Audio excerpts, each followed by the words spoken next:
I never thought I'd be the type to sit here and spill my guts online. But after what I found out, I need to get this off my chest. Honestly, I don't even know if I'm still the same person I was before, or if I was just fooling myself about everything. About her, about us, about what I thought was real.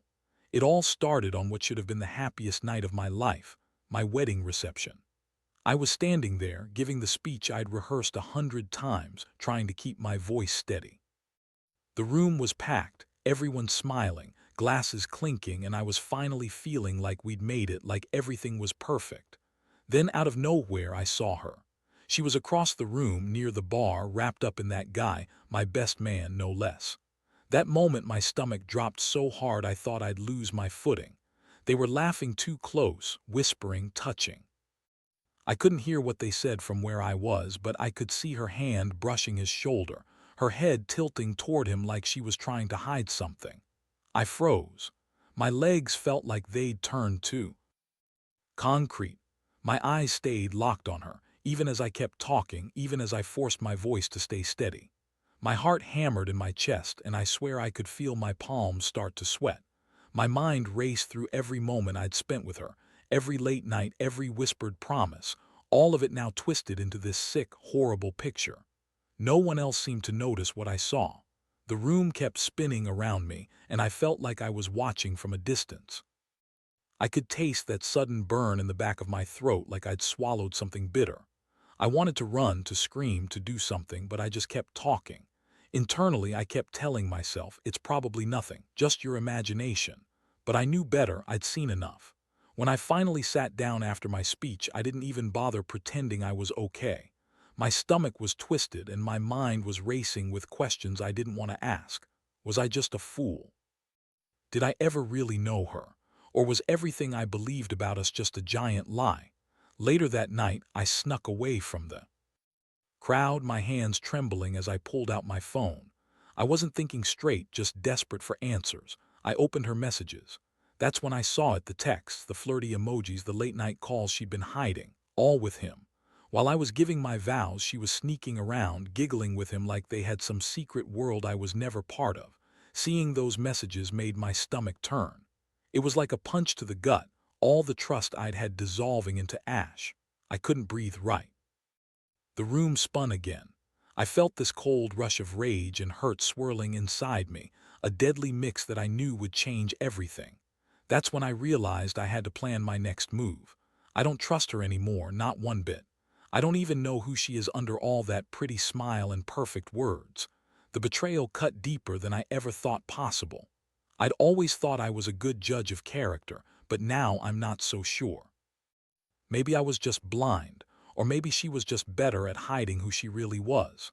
Now I'm sitting here, writing this, trying to figure out what to do next. How do you come back from something like this?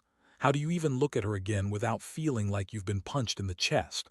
I want to make her pay for what she did, but I also want to understand if I can still trust myself after this mess. I don't have all the answers yet. Honestly, I don't even know what revenge looks like in this case. But I do know one thing, she's not getting away with this. Not without a fight. I'm about to make her regret ever crossing that line, and I'll do it quietly, smartly. I want her to feel every ounce of the pain she caused me without lighting anything on fire. Right now, I'm just trying to breathe through the chaos. But I swear I won't forget this. And I'll find a way to turn her betrayal into my power. The question is, how do I do it without losing myself? That's what I need to figure out next. The more I thought about what I saw, the clearer it became that I couldn't just brush this off. Ignoring it would mean accepting that I was nothing more than a fool, someone who had trusted the wrong person with everything. My heart, my future, my life. The evidence was staring me in the face, and I knew I had to act, but I had no idea where to start. First, I needed to understand the full scope of her betrayal. I went through her phone again, digging deeper into her messages. It was like opening a door to a whole secret world I'd been blind to. That's when I found the photos. Pictures of her and him, taken at different times in different places, always close, always whispering and laughing like they had their own secret language. I could feel my jaw tighten and my fists clenched so hard my knuckles turned white. I wasn't just angry, I was furious. I wanted to tear her apart, but I knew that wouldn't get me anywhere. Instead, I decided I'd gather more proof, enough to be certain. I wanted to catch her in the act, not just assume.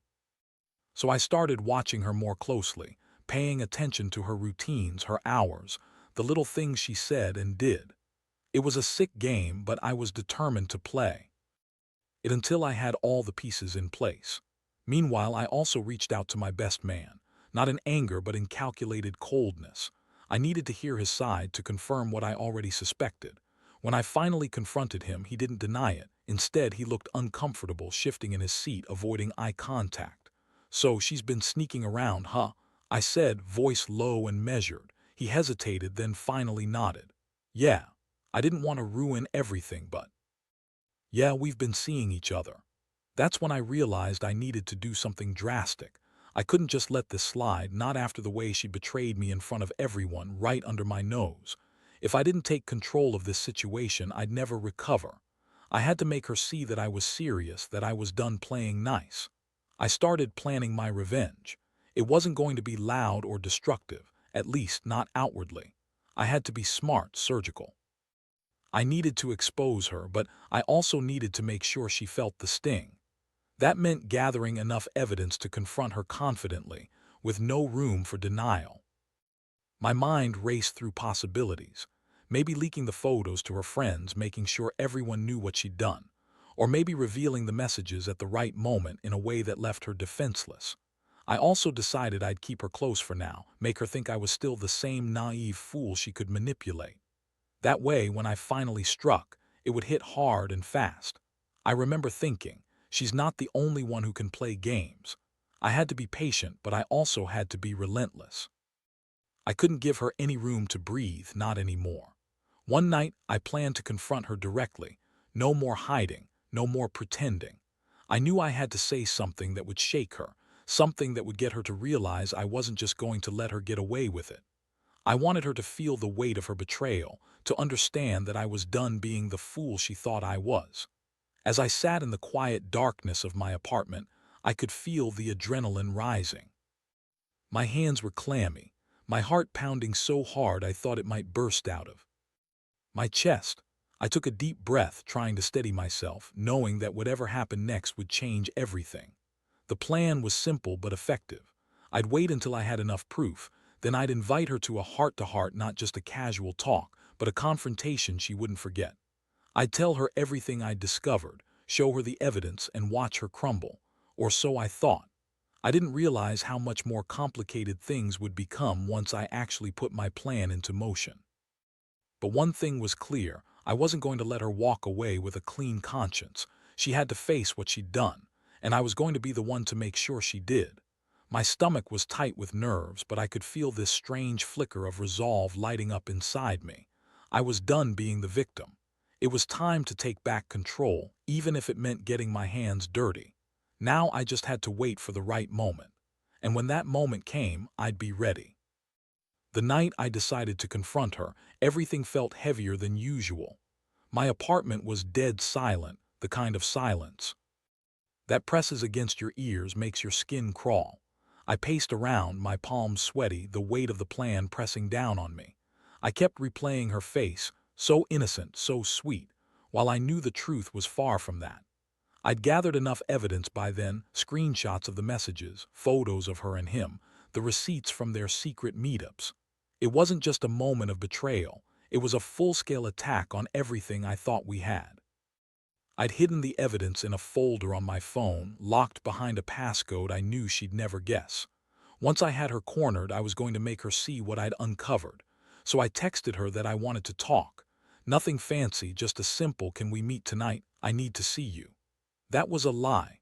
I didn't need to see her, I needed her to come to me. I needed her vulnerable, unprepared.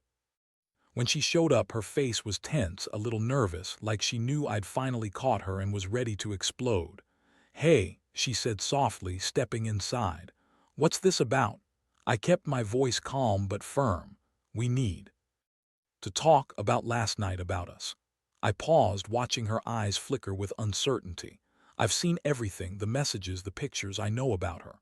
I meant the other guy, the best man she'd slept with, right under my nose. Her face went pale, her lips trembling. "You're crazy, you're overreacting, this doesn't mean anything." I shook my head. "It means everything. You lied to me. You betrayed me in the worst way possible. And I'm not going to pretend I didn't see what I saw." I pulled out my phone and placed the evidence on the table.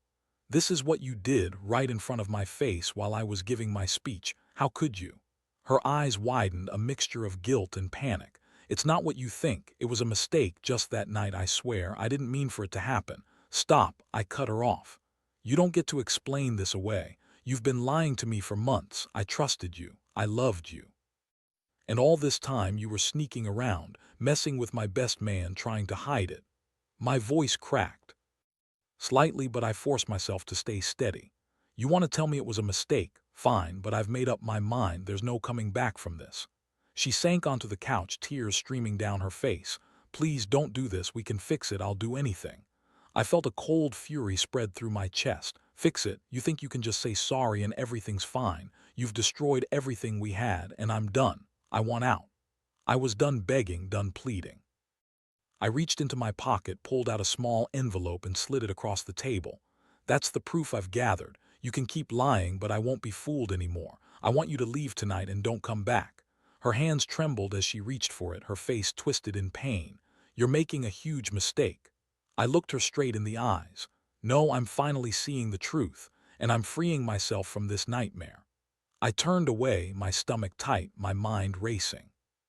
I knew I was about to cut the cord. As she left that night, I felt a strange mixture of relief and emptiness. It was like I'd finally taken a step out of the dark, but I was also hollowed out by what I'd just done. I'd exposed her, yes, but at what cost? The next morning, I sat on my balcony watching the sunrise. The air was cold, but my skin felt warmer, alive, maybe for the first time in weeks. I kept thinking about what was next. Revenge, yes, but also healing. I wasn't sure if I could ever truly recover from this betrayal. Still, I knew I had to keep moving forward. I started planning my next move, not just to punish her, but to reclaim my life. I'd learned something crucial. Trust is fragile, and once broken, it's almost impossible to repair. The question was, how do I rebuild, or do I even want to? The answer for now was simple. I needed to take control, make sure she knew I was no longer the naive fool she'd thought I was. And as I sat there, cold wind biting at my skin, I realized something else. This wasn't just about revenge. It was about reclaiming my dignity, about proving that I was stronger than her lies. I'd been played, yes, but I wasn't defeated. Not yet. The days after I kicked her out felt like moving underwater, everything sluggish, like I was carrying a weight I couldn't shake off. I told myself I was doing it for closure, for my own sanity, but deep down, I knew this wasn't just about moving on. It was about making her feel the consequences of what she'd done. That's when I decided I wasn't going to let her slip away without paying for her betrayal.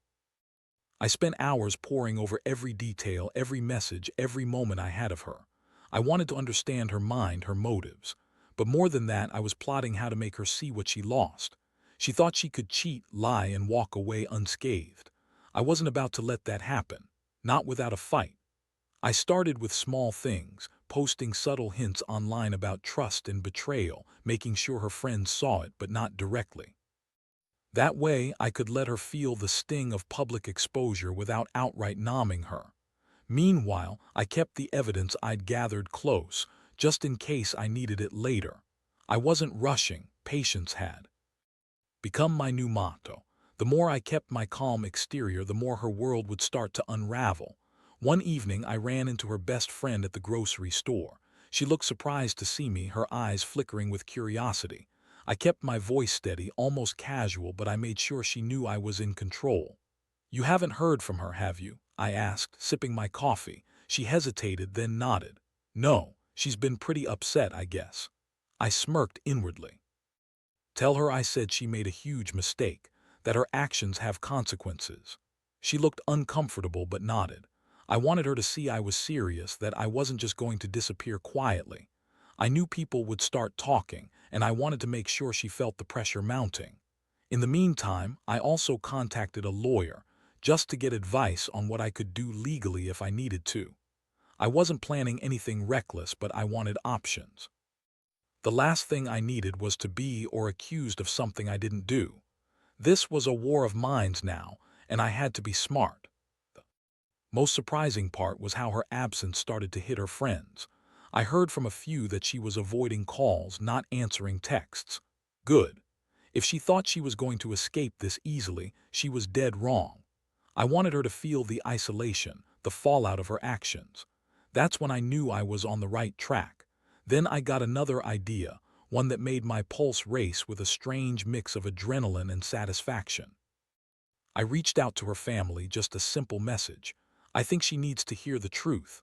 I want her to know I've got all the evidence and I'm not backing down. It was a gamble, sending that message, but I needed her to know I wasn't afraid anymore. I wanted her to realize that her deception was no longer a secret she could hide behind. I wasn't going to let her keep living in her lies. The night before I planned to confront her again, I could hardly sleep. I kept replaying everything, her face, her words, the way she looked when she knew she'd been caught. Each time, I felt that same sickening twist in my gut, but also a strange flicker of power. I was taking my control back piece by piece. No more waiting, no more guessing. This was my move. I set my alarm early. I knew she'd try to call or text, desperate for a reconciliation, an apology, anything to undo what she'd done. But I wasn't going to answer. Instead, I'd be ready for the final confrontation. I wanted her to realize I wasn't the fool anymore, just the guy who'd finally woken up. As I sat in my apartment, I felt the cold air seep in through the cracks. My fingers tapped against my leg, a nervous habit I couldn't shake. I knew this wasn't just about revenge. It was about reclaiming my dignity and setting a boundary she'd crossed. I'd come to understand that true strength came from standing firm, even when everything inside me was trembling. And so, I waited. Not for her to call, but for her to realize that I'd already made my move. The game was no longer about secrets. It was about me finally taking control of my life again. Whatever came next, I was ready. Because I knew one thing: she had underestimated how far I'd go to protect myself, and soon she'd realize she'd lost more than she could ever imagine. The morning after I finalized my plan, I felt a strange sense of calm mixed with lightning-quick nerves. I'd spent so much time obsessing over every detail, every possible outcome, that now I was almost surprised I wasn't a mess. Still, I knew I had to stick to the plan. No hesitation, no second guessing. If I wanted her to understand the gravity of what she'd done, I had to deliver it clean, sharp, and uncompromising. I woke up early, the light outside still dim, casting a cold glow through the window. I brewed a cup of coffee, but I didn't bother drinking much. Nothing settled my stomach. Instead, I kept my eyes glued on my phone, waiting for her to make the first move, knowing she'd probably try to reach out one last time, desperate to save whatever she thought she still had. But I wasn't going to give her that victory. I was already prepared. I had the evidence on my laptop, queued up for when the moment was right. I'd crafted a message, calm but firm, detailing everything with screenshots attached, a clear, undeniable truth. I wanted her to see it all at once, to realize that I wasn't going to be played anymore. Just as I was about to send it, my phone buzzed. It was her. My fingers hovered over the keyboard, heart pounding. Do I answer? Do I pretend I don't see it? But I knew better. I had to be direct. Slowly, I opened her message. "Please, we need to talk. I can explain everything. Just let me." That was it. No pleading, no excuses. I stared at it for a long moment, then took a deep breath. I didn't reply. Instead, I crafted my message carefully, hitting send with a sense of finality. "I've seen everything. I know what you did, and I'm not interested in your excuses. You betrayed me in ways I never thought possible. The evidence is in the attached file. Do not contact me again until I say so." I attached the file, screenshots, messages, photos, and hit send. The moment the message left my phone, I felt a strange weight lift off my shoulders. For the first time since everything happened, I felt in control. Then, I waited. Almost immediately, her reply came, but it was the one I expected.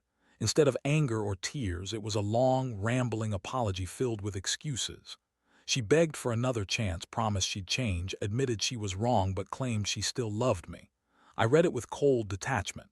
Her words didn't sway me. I knew her game now. She wanted to manipulate, to twist the situation so I'd feel guilty and take her back. But I wasn't falling for it. I typed back, short and clear. You had your chance. I saw the truth. Stay away from me. No more explanations, no more apologies. I wanted her to understand that I was done playing her game. That's when I knew I had to act fast. I grabbed the keys to my apartment, my car, and a few essentials. I needed a clean break, somewhere she couldn't find me. I found a friend's place, packed my things, and left everything behind. I didn't want her to think she could manipulate her way back into my life.